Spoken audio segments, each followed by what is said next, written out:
Are brother classes. नमस्कार साथियों, मैं राकेश कुमार आपके अपने YouTube channel DR brother classes में आप सभी का स्वागत करता हूं। साथियों, आज मैं आपके लिए लेकर आया हूं बाल विकास एवं शिक्षा शास्त्र का प्रैक्टिस सेट नंबर 30, जिसमें बहुत ही महत्वपूर्ण प्रश्नों का संकलन किया गया है जो कि आपके एग्जाम में ज़रूर अच्छा स्कोर करने में सहायक होंगे। तो आप सभी साथी वीडियो को बिल्कुल भी स्किप ना करें, वीडियो को पूरा देखें। साथियों, शुरुआत करते हैं आज के हमारे पहले प्रश्न की। आज का हमारा पहला प्रश्न है, एक शिशु की विकास की क्षमताओं को किसके माध्यम से प्रदर्शित किया जा सकता है? ऑप्शन ए, शिशु के व्यवहार के माप से। ऑप्शन बी, शिशु की नियमित आचरण। ऑप्शन सी, शिशु के प्रदर्शित व्यवहार। ऑप्शन डी, शिशु के सतत मूल्यांकन। एक बार सभी साथी आंसर कमेंट करें जो कि वीडियो देख रहे हैं।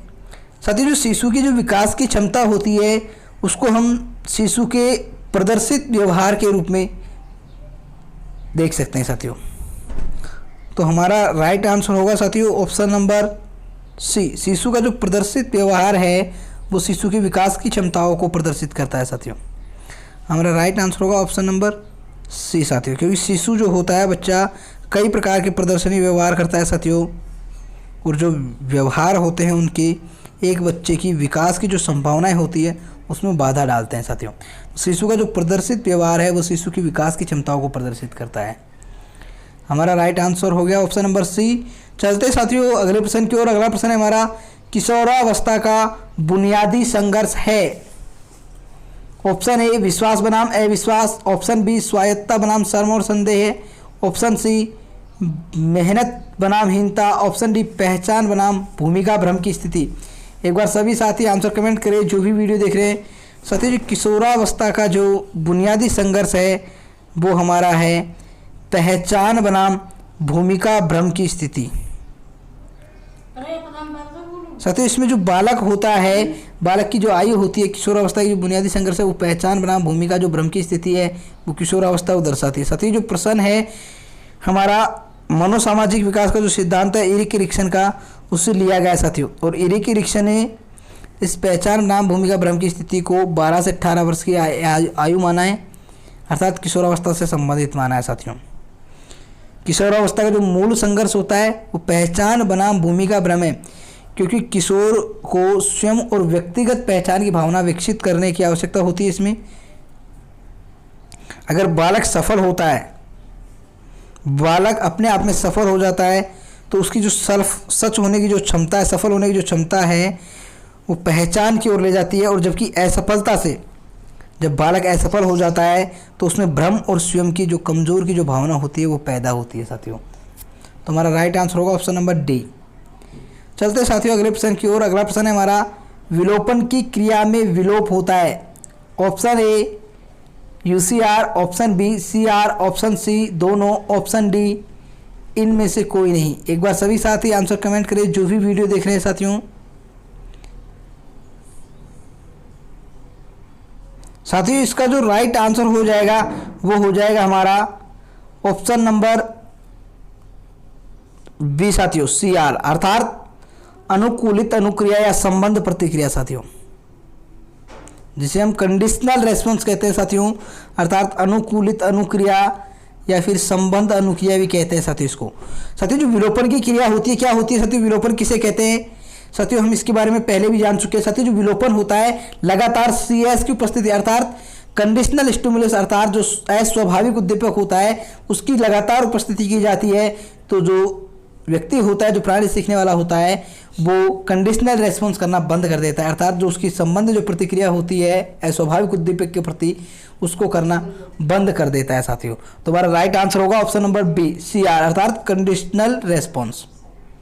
चलते साथियों अगले प्रश्न की ओर। अगला प्रश्न है हमारा, संयोजनवाद सिद्धांत के अनुसार अधिगम का तात्पर्य है उद्दीपन और प्रतिक्रिया के बीच संबंध बनाना। ऑप्शन बी, 2 उद्दीपनों के बीच संबंध बनाना। ऑप्शन सी, 2 प्रतिक्रिया के बीच संबंध बनाना। ऑप्शन डी, इनमें से कोई नहीं। एक बार सभी साथी आंसर कमेंट करें। साथियों, इसका राइट आंसर क्या होगा? साथियों, जो संयोजनवाद का सिद्धांत है, साथियों जो संयोजनवाद का सिद्धांत है वो किसने दिया था? थॉर्नडाइक महोदय ने दिया था। किसने दिया था साथियों? थोर्नडाइक महोदय ने दिया था उद्दीपन और अनुक्रिया का सिद्धांत। साथियों इसमें जो अधिगम होता है वो उद्दीपन और अनुक्रिया के बीच संबंध बनाने को ही अधिगम कहा जाता है साथियों। तो हमारा राइट आंसर होगा ऑप्शन नंबर ए साथियों, इसका राइट आंसर हो जाएगा उद्दीपन और प्रतिक्रिया के बीच संबंध बनाना साथियों। चलते हैं अगले प्रश्न की ओर साथियों। अगला प्रश्न है हमारा, निम्न में से कौन सा गतिक कौशल क्षेत्र अर्थात साइकोमोटर स्किल्स की अधिगम अक्षमता को दर्शाता है?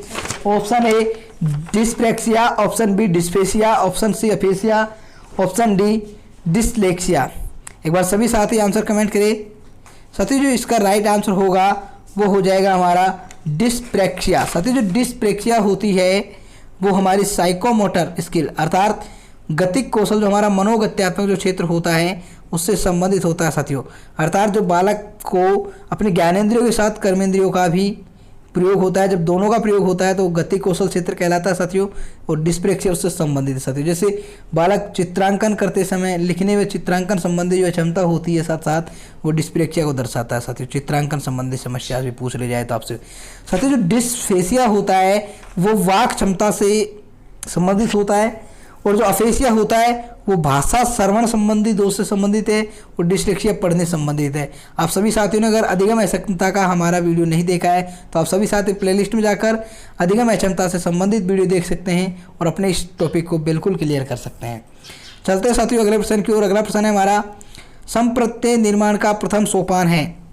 ऑप्शन ए सामान्यीकरण, ऑप्शन बी विभेदीकरण, ऑप्शन सी प्रत्यक्षीकरण, ऑप्शन डी पृथक्करण। एक बार सभी साथी आंसर कमेंट करें। साथियों जो संप्रत्यय जो निर्माण का जो प्रथम सोपान होता है, जब हम किसी के बारे में अवधारणा बनाते हैं अर्थात कॉन्सेप्ट बनाते हैं तो उसका जो प्रथम निर्माण होता है साथियों वो होता है हमारा प्रत्यक्षीकरण।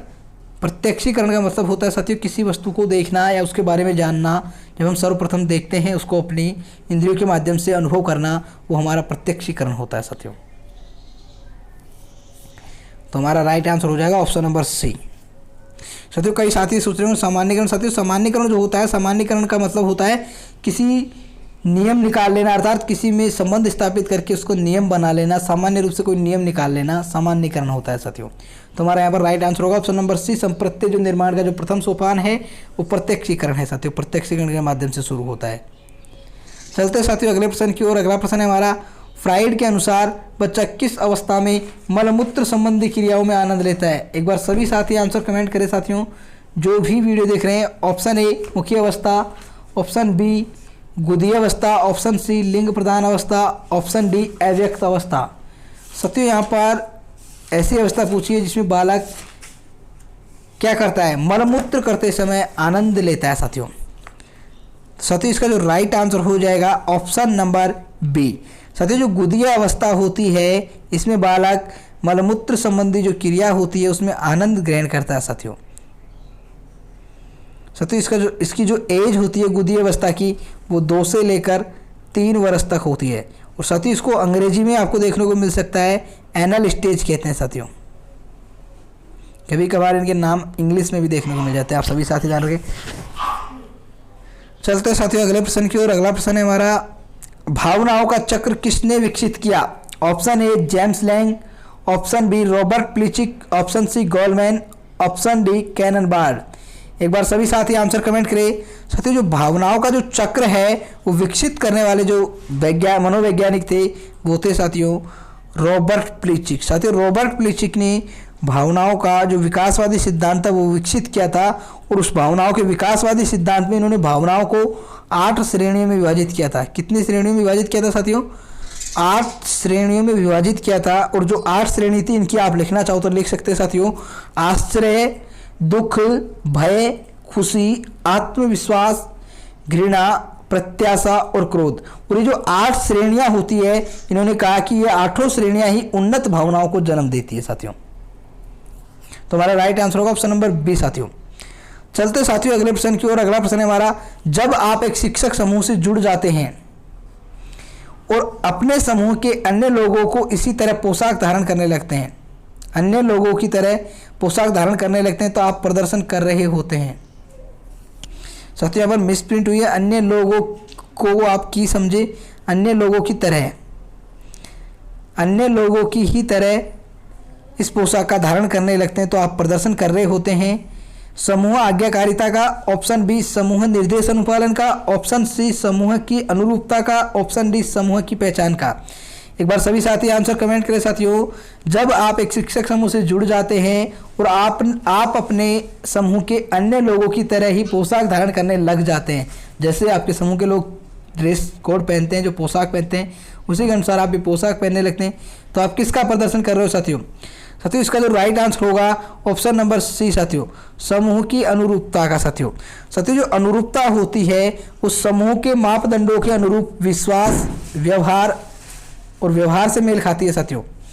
अनुरूपता एक प्रकार का सामाजिक प्रभाव है जिसमें हम क्या करते हैं, एक समूह के साथ फिट होने के लिए किसी विशेष विश्वास या व्यवहार में बदलाव करते हैं।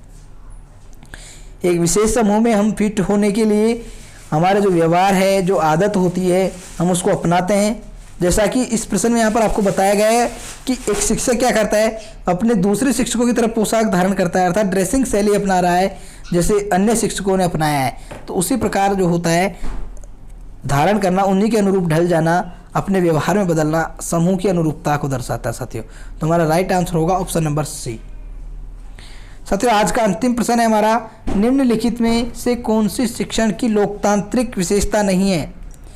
ऑप्शन ए पूरी तरह से बाल केंद्रित रणनीति, ऑप्शन बी केवल छात्र सक्रिय होते हैं, ऑप्शन सी शिक्षक मार्गदर्शन और सहायक के रूप में कार्य करता है, ऑप्शन डी यह भावनात्मक और संज्ञानात्मक डोमेन विकसित करती है। एक बार सभी साथी आंसर कमेंट करें। साथियों यहाँ पर लोकतांत्रिक विधि की बात की गई है और इसकी विशेषता नहीं है, लोकतांत्रिक विधि की विशेषता नहीं है। साथियों जो लोकतांत्रिक विधि होती है वो शिक्षण रणनीति पूरी तरह से बाल केंद्रित होती है साथियों, और शिक्षार्थियों की रुचि, क्षमता, दृष्टिकोण और आवश्यकताओं को ध्यान में रखा जाता है। इस लोकतांत्रिक विधि में शिक्षक और जो छात्र होता है दोनों सक्रिय होते हैं, केवल छात्र सक्रिय नहीं होते हैं साथियों इसमें। हमारा राइट आंसर होगा ऑप्शन नंबर बी। साथियों जो शिक्षक होता है वो मार्गदर्शक के रूप में कार्य करता है यहाँ पर, और ये जो होती है भावात्मक और संज्ञानात्मक डोमेन भी विकसित करती है साथियों। तो हमारा राइट आंसर होगा ऑप्शन नंबर बी, केवल छात्र ही नहीं साथियों शिक्षक भी सक्रिय रहता है। तो हमारा राइट आंसर होगा ऑप्शन नंबर बी। साथियों आज का प्रैक्टिस सेट हमारा यहीं समाप्त होता है। आप सभी साथियों के कितने % सही हुए और आप सभी साथियों को हमारा प्रैक्टिस सेट कैसा लगा, एक बार सभी साथी कमेंट बॉक्स में कमेंट करके बताइएगा। धन्यवाद साथियों, मिलेंगे फिर से एक और बेहतरीन वीडियो में।